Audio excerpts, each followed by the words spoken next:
পাবলিকের কাছে গেছেন আপনারা যে পাবলিকের মতামত নেওয়ার জন্য। এখন পাবলিক কয়েকদিন আগে দেখলাম যে একটা ভিডিওতে বলা হচ্ছে যে পিয়ার মানে কি, আমি তো জানি না, হুজুর জানে। ওইটা বললে তো হবে না, ওটা বললে কিন্তু আমাদের ইমেজ নষ্ট হচ্ছে। আপনারা একটা বুকলেটের মতো বানান যে আপনি কি চান, কিভাবে চান, একদম ডিটেইল লেখা সেখানে লেখা থাকবে। সেরকম কিছু কি আপনারা বানাইছেন? জি মাসুদ কামাল, আমি উত্তর দিচ্ছি। আমার প্রশ্নটা হয়তো, আমার উত্তরটা হয়তো সঠিকভাবে বোঝাতে পারিনি, এটা আমার ব্যর্থতা। আমি বলেছি যে আমাদের কাছে সকল প্রশ্নের উত্তর আছে।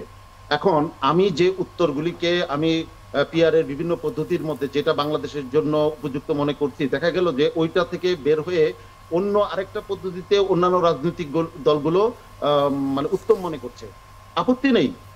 এখন আপনি বলেছেন যে আমরা বুকলেট করেছি কিনা, আমরা বুকলেট করেছি, আমরা লিফলেট করেছি, পিআর পদ্ধতি কি আমরা সকল জায়গায় এটা প্রচার করেছি, করে যাচ্ছি। আগামীকাল মানববন্ধন আছে, পরশুদিন আগামীকাল বিভাগীয় পর্যায়ে মানববন্ধন আছে, পরশুদিন জেলা পর্যায়ে মানববন্ধন আছে। আমরা ডিসির বরাবরে আমরা যে স্মারকলিপি দিয়েছি, ডিসি কিছু করতে পারে না, কিন্তু এটা রাষ্ট্রযন্ত্রের আপনারা কোনো পরিষ্কার পদ্ধতির কথা বলেননি।